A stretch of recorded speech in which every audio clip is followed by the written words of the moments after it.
Perkenalkan, nama saya Thorik Almadani. Di sini sebagai Ketua Sedekah Sampah Masjid Aliman Petir. Saya Akbar Dwi Nugroho sebagai wakil dari Sedekah Sampah Masjid Aliman Petir.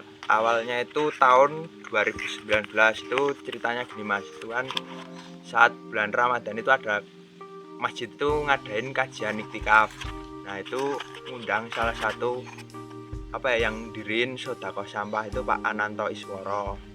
Nah saat mengundang itu Pak Dukuh, Pak RT, sedusun Petir itu diundang semuanya.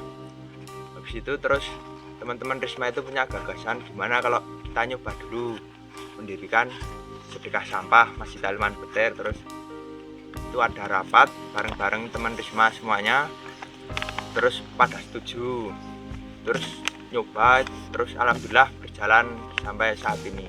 Motivasinya ya menyikapi sampah itu mas, karena saking sampah, banyaknya iya, sampah di dusun Petir itu dari dulu nggak pernah ada ya, kayak biasanya kan ada pekerja yang setiap minggu pagi itu ngambilin sampah, itu dulu ada, cuman nggak tahu kok akhir-akhir itu jarang kesini. Jadi kita sampah tuh di depan rumah banyak yang numpuk mas, makanya kita dari Risma Aliman Petir yang udah sepakat semuanya juga. Jadi hari pertama itu awalnya minggu pagi, itu dari jam 7 sampai jam ya mungkin selesai milah jam 12. Sampah itu dari warga itu sedekah mas, istilahnya sedekah tapi sampah cuma-cuma gitu mas dari warga. Biasanya kan kalau orang keliling kan harus bayar gitu kan buat ngambilin sampahnya. Jadi kalau kita Risma Liman itu gratis tanpa pungutan biaya. Masih nanti kalau hasil penjualan itu dibagi ke warga lagi. Jadi diputarkan itu mas. Tentu kita istilahnya bantu buang ke milah sampah-sampah rumah tangga, dan nanti kita olah kayak di sini ini udah dibeda-bedain kayak kardus terus sama plastik. Nah nanti hasilnya juga kembali ke warga sekitar lagi. Jadi kita olah, kita jual, dan nanti setiap 1 tahun sekali, ya kadang 1 tahun 2 kali kita bagi-bagi dari hasil penjualan sampah. Kalau buat yang terakhir ini kita ngasih telur, terus sarimi sama sembako lah, istilahnya beras gitu. Di awal tahun 2023 itu kami Sedekah Sampah mendapat tawaran dari Basnas untuk bantuan itu mas. Tapi bantuannya itu ya berupa alat-alat kayak sarung tangan, cutter, tempat sampah itu, terus sama sepatu. Nah itu kita terima, terus kita pakai buat milah sampai saat ini.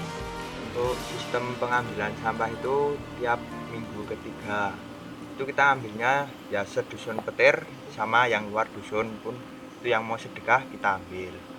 Itu habis diambil itu mas langsung dipilah di sini, dipilah terus ditumbuk lagi, terus minggu berikutnya prosesnya masih sama. Nah terus kalau udah bulan itu terus dijual. Untuk pemilahan sampah itu digolongkan jadi masing-masing mas. Misal ya botol sama botol, terus tutup botol itu dijual sendiri, kaca sendiri, kardus itu sendiri. Besi itu ada 2 macam mas, besi A, besi B. Itu harganya mahal yang besi A, cuma yang besi B. Terus sandal itu juga digolongkan sendiri, kaleng sendiri, nium sendiri. Terus apa lagi ya? Harga itu lah mas. Sama plastik itu sebenarnya juga dipilah mas, itu juga ada harganya. Untuk pendapatan itu paling banyak itu 4 juta, terus tapi rata-rata 3 juta itu setiap penjualan 2 bulan sekali. Untuk hasilnya itu kita salurkan lagi ke masyarakat itu lagi berupa sembako, telur dan lain-lain, sama untuk honor guru ngaji di masjid. Ya yang jelas masalah sampah itu nggak akan pernah kelar kalau cuman kita yang tiap minggu pagi itu keliling buat ngambilin sampah. Masalah sampah itu harus dimulai dari diri kita sendiri. Kayak misal ada acara pengajian, ya kita kan masih bisa pakai piring, nggak perlu setiap pengajian harus pakai plastik. Setidaknya dari rumah ke rumah sudah mengurangi populasi plastik sampah itu di luar, jadi sampah bakalan berkurang. untuk seluruh masyarakat, kurangi sampah dari rumah kita sendiri. Sedekah, sedekah sampah, sedekah tidak harus menggunakan uang dan barang, sedekah menggunakan sampah pun juga bisa.